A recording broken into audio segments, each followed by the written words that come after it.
what you For do... tinnitus, you read... Interesting. That's Yeah. the study The we used UCLA. for That's the UCLA. Is it 10 hertz? So they will... Technicians will have all this set up. So when you guys get in, it'll look very different. We're just gonna like make a test patient.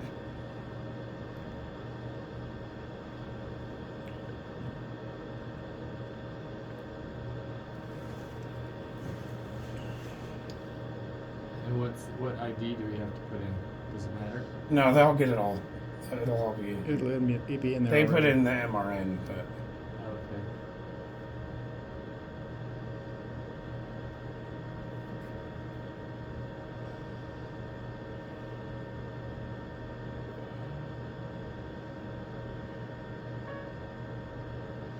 so what we're gonna do is called a resting motor threshold determination. That is, at least in the, so for the depression side, that's what we do every time. And then that's the same number that's used for the tinnitus part.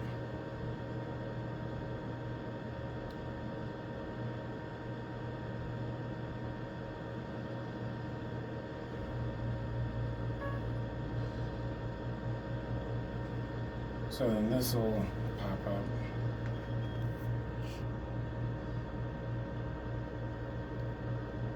So to register landmarks, who wants to be our patient? I can be the patient. No, I'll be the patient. Okay. Because I may come this afternoon too. Okay.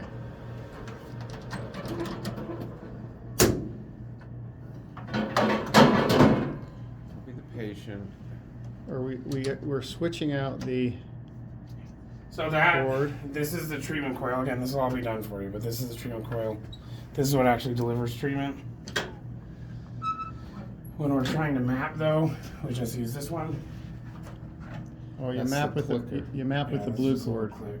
That's the clicker that twitches my hand. Ooh, okay.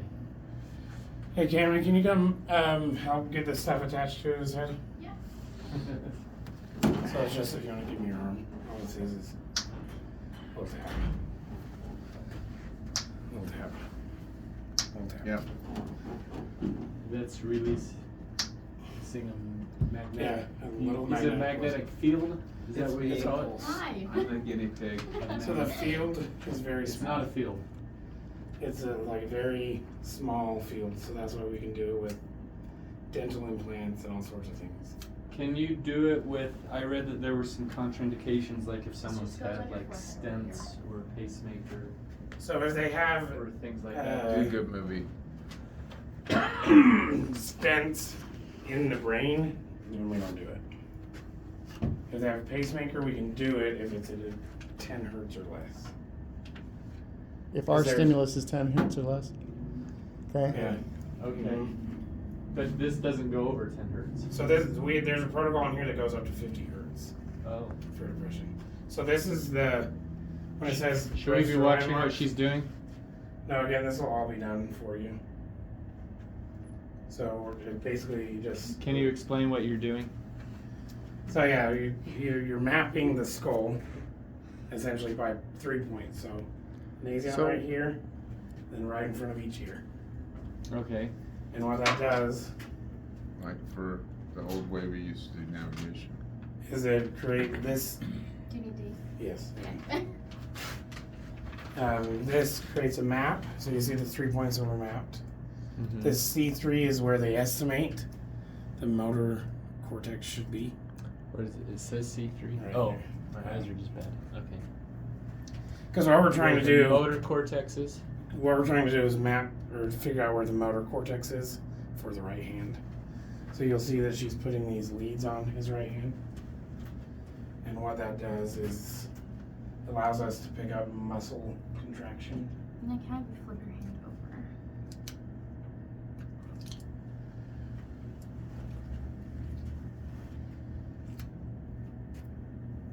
So basically when you come in to map someone, this is where you'll start on this screen. All of this will already have been done. What you want to do is you want to find the lowest resting motor threshold, but we start at 60%. So use the spin wheel, get it to 60, press that, and then it's armed. and then we go. And what we'll do is you see all these leads here.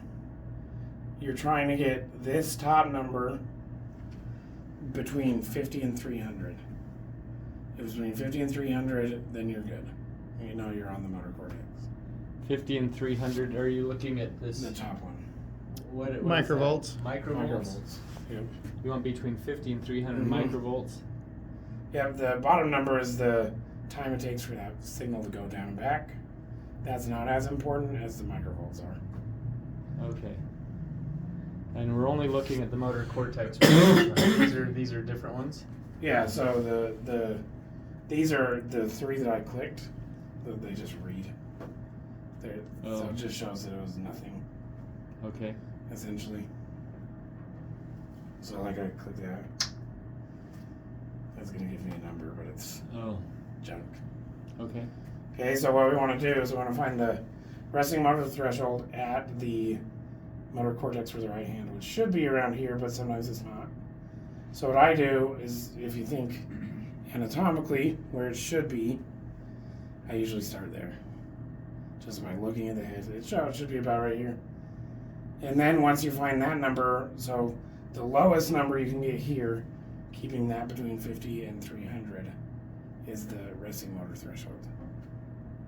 Okay. Resting motor threshold. Yep. So you think a good one might be 50 or 40%? I mean, I've gotten it as low as like 11 or 12 in some people. Okay. But usually it's between like 20 and 40. And the output, this output is measuring the strength of the Of this. magnetic pulses. Mhm. So you want to expose the brain to The lowest amount. the lowest force of magnetic pulse and Yep. still have the desired result. Yep. Okay. So if you get TMS done at the University of Utah, they don't really care. They're going to treat everybody at 60.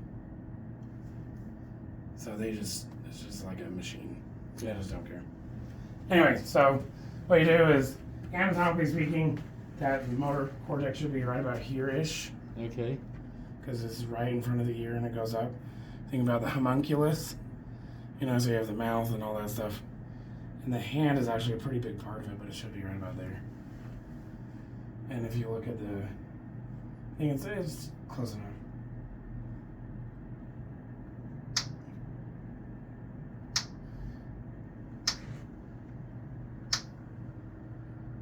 So I had one that was about 50.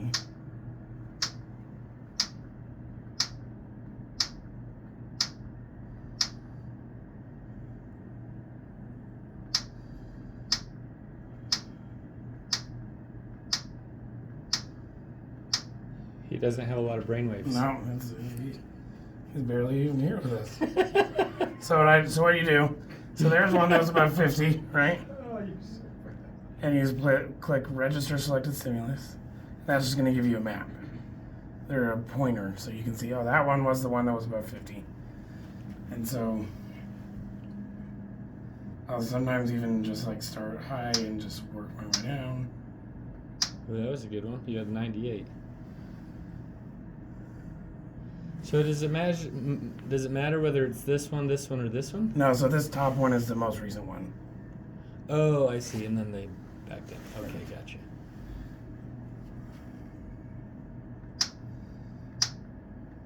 See, so I put in that 98 one, and it's not really reproducible, so that was just like a fluke. 60. One that was 477.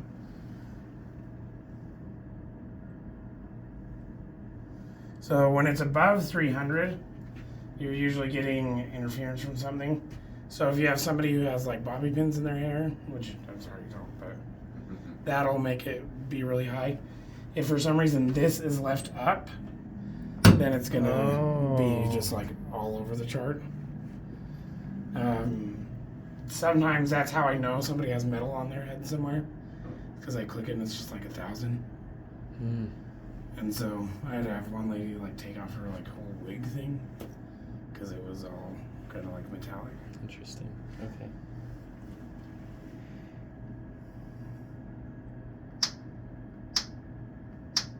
Scorches your face. Yep. So then, so if this were, let's say this was a patient we're doing, we want to come down and You can go down as quickly as you want. I usually jump down to about 40. But why would you go down? Because you're not getting many readings above 50. Yeah, but this is just I'm not going to make him have a headache all day Oh, okay. to really find it. So let's say this was it, though, right? Like we found the spot. Okay. So then we're going to start going down.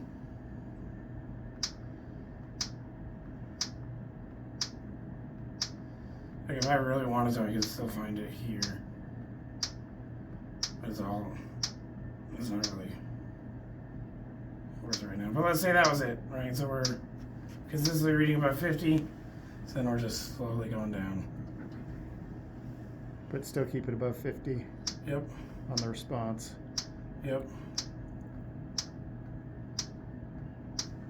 And then eventually I'll get to whatever number it is. Hit check. And so do you go until you can't get readings above 50 anymore? Yep, and then you go to whatever the last one. So if, let's say it was 30, you were fine, you went to 29 and you weren't. You just pushed it back up to 30. What you're going to do next is you're going to press register treatment target. Okay. So this is going to give us that first part of the protocol, that like the depression side. So we know that if we find the motor cortex, the left dorsolateral prefrontal cortex is 5-ish centimeters anterior to it. So the whole purpose of finding the motor cortex was just to find that.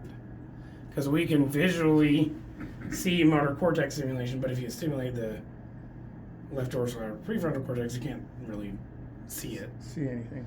So once we found that, then what you do is you line it up, and you want to get all three of those numbers green.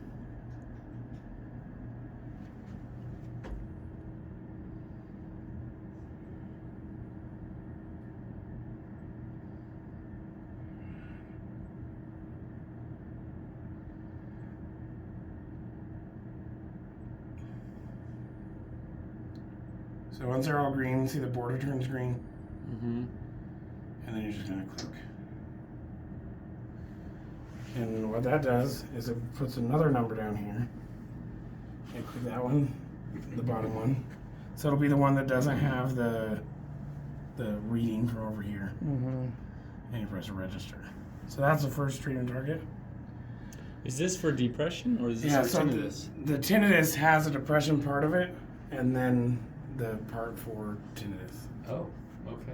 So if the protocol from UCLA treated there for 40 minutes and then there for like 2 or 3. When he says there, this is the tinnitus mark. Don't you mean? Yeah, but the protocol had that plus that. So if we want to add another treatment target, what we're going to do is we're going to save and register another treatment target. How did this dot get there? That's that red dot. Yeah. That's from when she marked it right in front of his ear at the beginning. So those Those dots have been there the whole time. That's the tinnitus marker?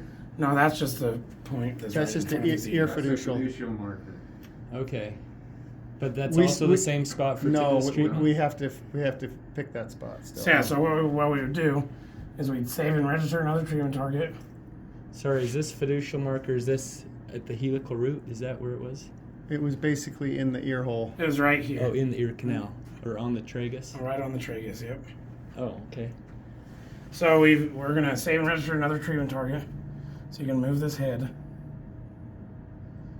like that. So we're going to, if you look at that study, basically they did an MRI mapping of everything, and it was always right above the left ear. So all you have to do is bring this point, that's where the magnetism comes out, this there, and put that right above the left ear. And again, you're paying more attention to his anatomy and not necessarily the thing. And does that point represent this part of this symbol right there? The Cone? opening of the cone? Yes. So that little square right in the middle there, The square is where the treatment where focus. the treatment focus is. In between the circles. It's in between the two rings, or it's where the cone It's opens where the up? cone enters, like the point where the The cone point of the meets cone. the two Where rings. okay, where the point of the cone meets the two rings. So once we have that side, then we register it, and if we wanted to So let's do the other side. do the right Wait, side. so you just went 2 inches above the ear, or No, I just went right above his ear, Again, this is just a model, so it's not perfect. Yeah, this model looks like it's higher. Yep. So you put that dot about right here? Yeah. That's about where the auditory cortex is? That's I've what seen him go 1 centimeter back from this line, so it's anywhere in here. But when it treats about an inch. All around. Yeah. 2 by 3 So the centimeters, center right? should be right above the helical root? No, Just a little back. the center's above the ear, right? It's just like What you part almost, of the ear? just like Brian was showing me it's- maybe right above the it's helical like root. if you were to take the ear, the whole ear, and go right above the middle of The it. center of the pinna. Yep. Yeah, Okay. Okay. So it's Above. just like this. like Center. 2 centimeters above the The pinna. center of the pinna. Okay. Here, we need the camera moved. If the camera doesn't pick it up, then I'll redo it.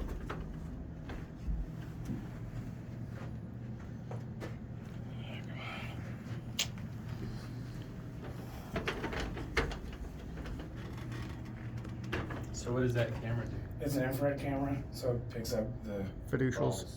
Oh, it was. Balls off I was this. probably in the way. So that was doing something when we were on the other side as well? Okay, maybe I should have paid attention to that. So you basically try to line that up.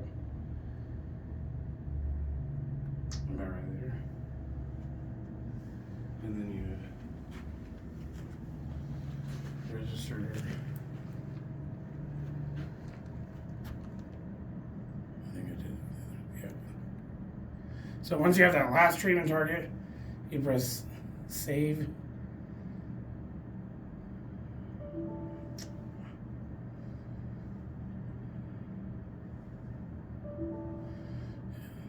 So you have this last treatment target, you're gonna save it and exit. Now, what happens when people come in for treatment? So do you set up a whole bunch of people and don't treat them right then, or do they get? They get their first one. Okay. Right after. All right. And then you just tell her to switch cords and treat them, or you do it Yep. yourself. No, so I usually will switch the cord out, but then they treat them. So why are we, with this protocol, are we treating the right side as well? Or just the left side? So the one I put in was just one side, but we could put another one that's So why do we have to mark out the spot on his right side? in case you guys wanted that. To show us how to do it. Oh, just in case we decide to. So the other change the thing though UCLA is, protocol. I thought, well, the protocol for above the ear is just like 3 minutes long. And so, You're all right, Dad, you can stand up now.